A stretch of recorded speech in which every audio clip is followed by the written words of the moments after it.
Okay, I'm going to show you some campanela secrets I have discovered. Um, you can follow the link and go to the blog ukulelesecrets.org and follow along with the tab for each of these examples. I will go slowly and try to let you see everything I'm doing. So let's do this first. What's the shirt say? It happens. Okay, so the examples, the tab for the examples show left hand fingering, which is this hand. And you should be able to follow along pretty well there. And if you look at the video while you're looking at the tab, you can also see the chord forms that I'm making. So first one, example 1, G scale.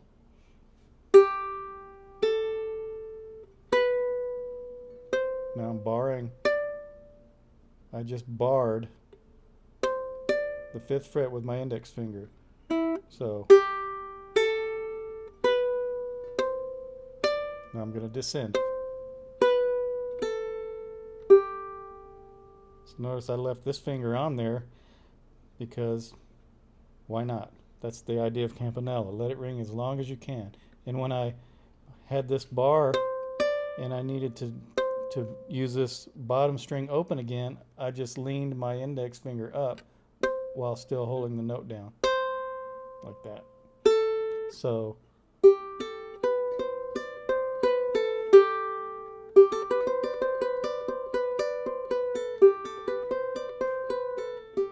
I practice that real slow.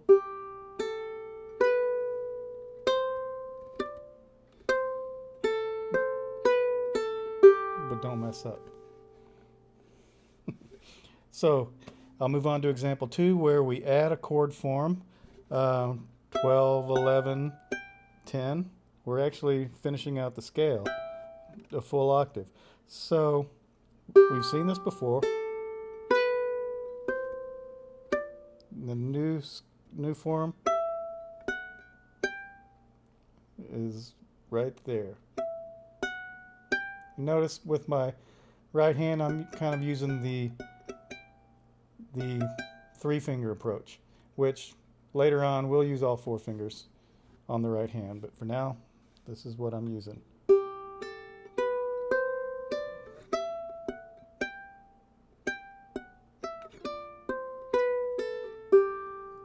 So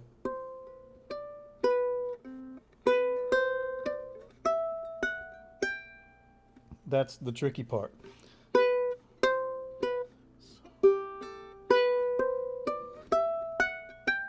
So getting from here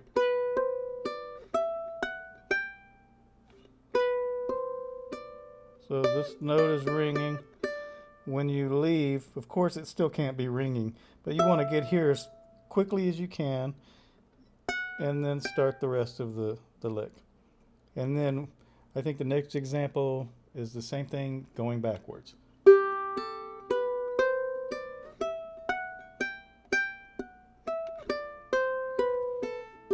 Of course, the trick to that one is, and since I'm barring it, I can just kind of throw my hand over there and not be too accurate enough to hit the 5th fret, but you know, my finger doesn't have to be like perfect. So just as you can see, I just throw it down there, and I'm usually fairly accurate when I get there.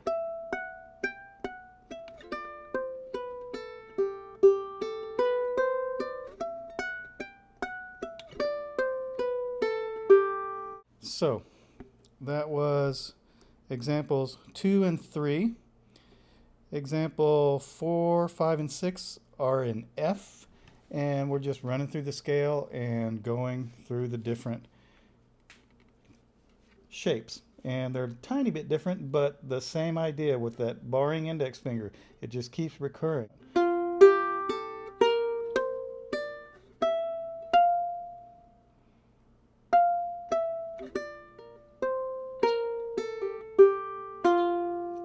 Did you get that?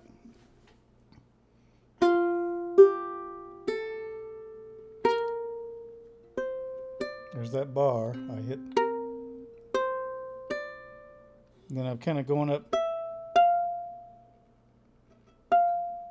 going backwards. That's the next example.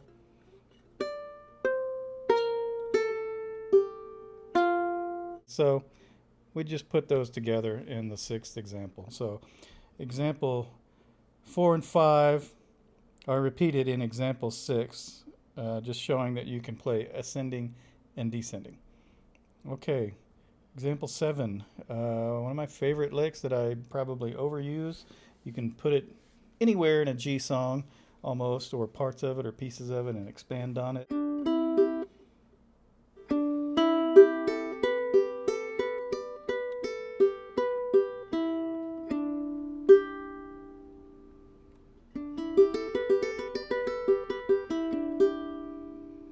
You've heard it in Farewell to Whiskey.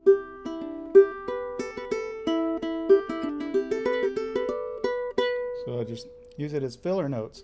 It's wonderful, lovely thing to hear. Nothing tricky about it. Using the 3 fingers over here.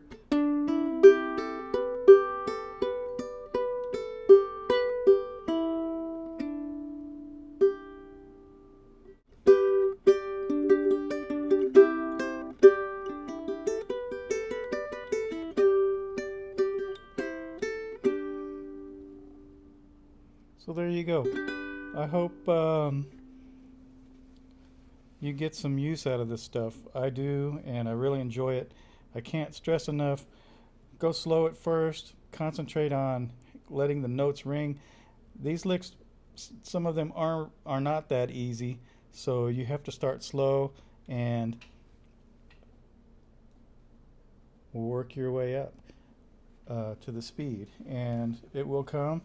Take it little pieces at a time, because it's not intuitive either. Start with that on the last lick. Go back and forth.